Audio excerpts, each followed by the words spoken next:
డబ్బు, అనారోగ్యం, ఉద్యోగం, వ్యాపారం, అప్పులతో బాధపడుతున్నారా? మీకోసమే launch your future programme. Present మనతో పాటు ఉన్నారు లైఫ్ కోచ్ వసుధారా గారు.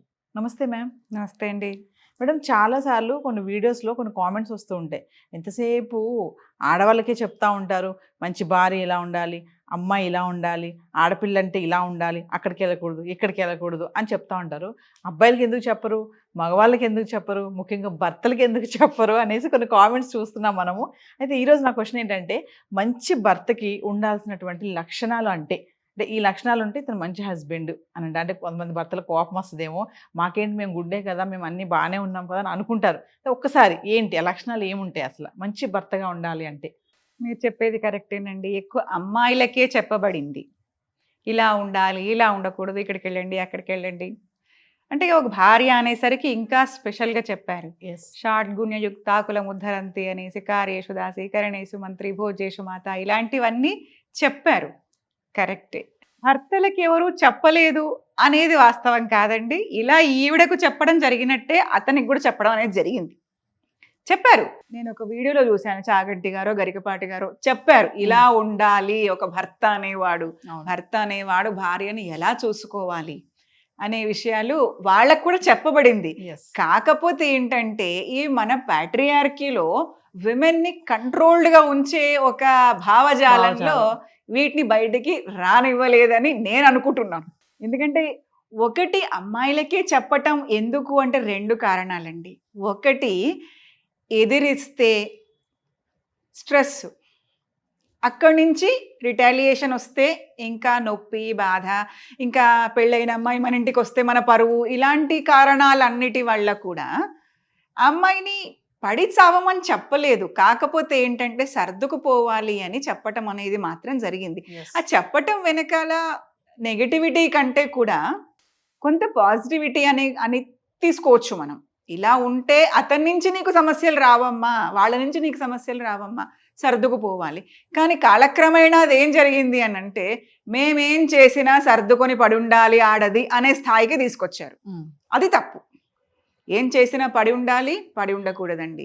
మీ సెల్ఫ్ రెస్పెక్ట్ని మీరు తప్పకుండా కాపాడుకోవాలి. మీ సెల్ఫ్ రెస్పెక్ట్ కోసం నిలబడాల్సింది మీరే, ఎవరో కాదు. ఓకే, అది మాత్రం నేను చెప్తాను. సెల్ఫ్ రెస్పెక్ట్ అనేది చాలా ఇంపార్టెంట్. పడి ఉండాల్సిన అవసరం ఎవరికి లేదు.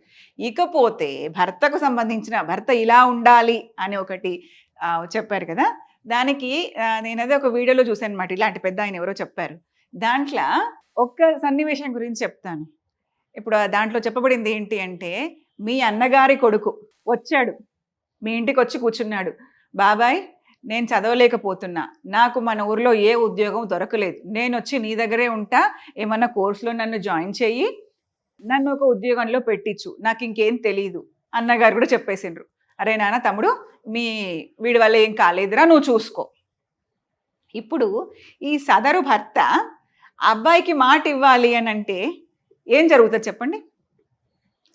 ఖచ్చితంగా అతడు ఆవిడ యొక్క అడగాలి, పర్మిషన్ కాదు, అట్లీస్ట్ ఇన్ఫర్మేషన్ ఇవ్వాలి.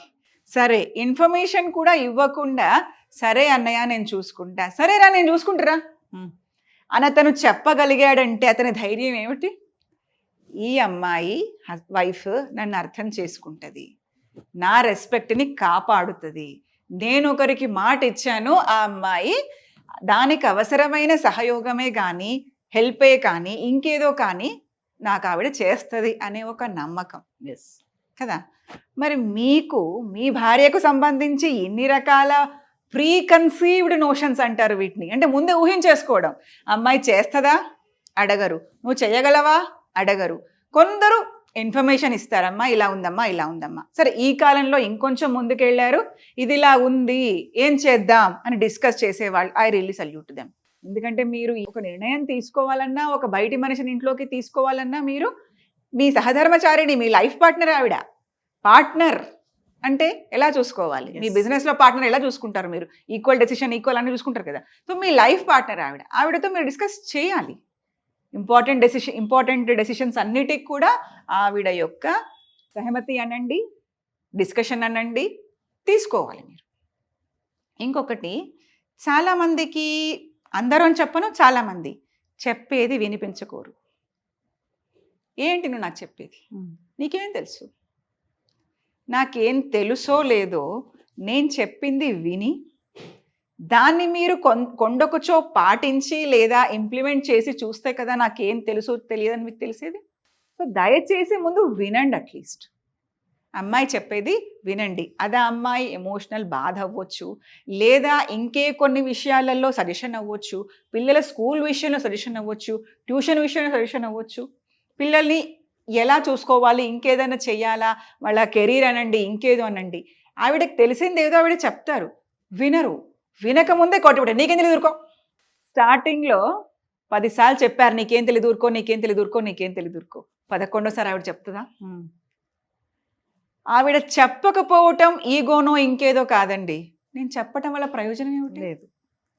సో దీనివల్ల ఏం జరుగుతుంది? మీ ఇద్దరి మధ్య కమ్యూనికేషన్ మునిగిపోతుంది. కమ్యూనికేషన్ మునిగిపోయిన తర్వాత రిలేషన్షిప్ చచ్చిపోవడానికి పెద్ద టైం పట్టదండి. తో ముందు వినాలి. ఇది ఇద్దరికీనండి, ఆవిడకు కూడా. ఇంకొకటి ఏంటంటే అర్థం చేసుకోవడానికి ప్రయత్నించాలి. ఒకటి వినడం, మధ్యలో కట్ చేయకుండా నీకేం తెలియదు అనకుండా వినటం. ఇంకొకటి అర్థం చేసుకోవటం.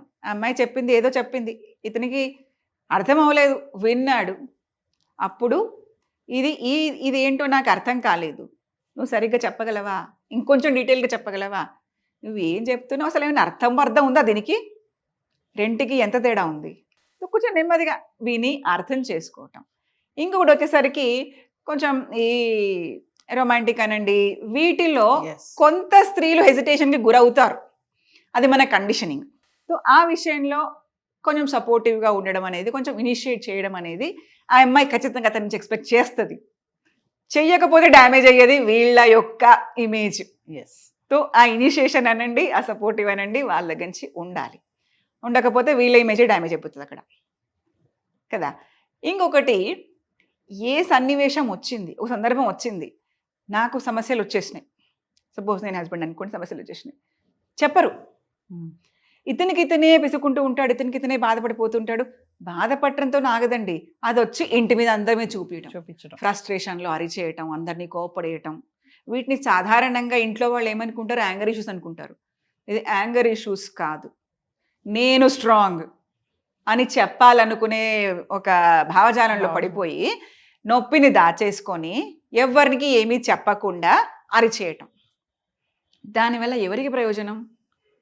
ప్రయోజనం ఎవరికి లేదు సరికదా. రిలేషన్షిప్స్ దెబ్బతింటాయి. వైఫ్ అండ్ హస్బెండ్ రిలేషన్షిప్ దెబ్బతింటుంది. నువ్వు వెళ్ళి పిల్లల మీద 4 సార్లు వస్తే పిల్లలు రేపు నీ దగ్గర వస్తారా? రారు. సో ఇలా చేయకుండా పొరపాటు చేయని మనుషులు ప్రపంచంలో లేరు ఎవరు. పొరపాటే కాదనుకోండి, సమస్యలే అనుకోండి, సమస్యలు లేని మనుషులు ప్రపంచంలో లేరు. ఎంత చెట్టుకంత గాలి అన్నట్టు మన స్థాయిని బట్టి ప్రతి స్థాయిలో ఏదో ఒక సమస్య ఉండి ఉంటుంది. కొన్ని సందర్భాల్లో క్లియర్ చేసుకోగలము, చేసుకోలేము. సో మీ సమస్యలు ఏమిటో అమ్మాయికి చెప్పండి. ఆ అమ్మాయి దగ్గర సొల్యూషన్ రావచ్చు, రాకపోవచ్చు. అట్లీస్ట్ మీ మూడ్ ఏంటి, మీరు అరిచారు ఎందుకు, ఆవిడకి తెలియాలి కదా.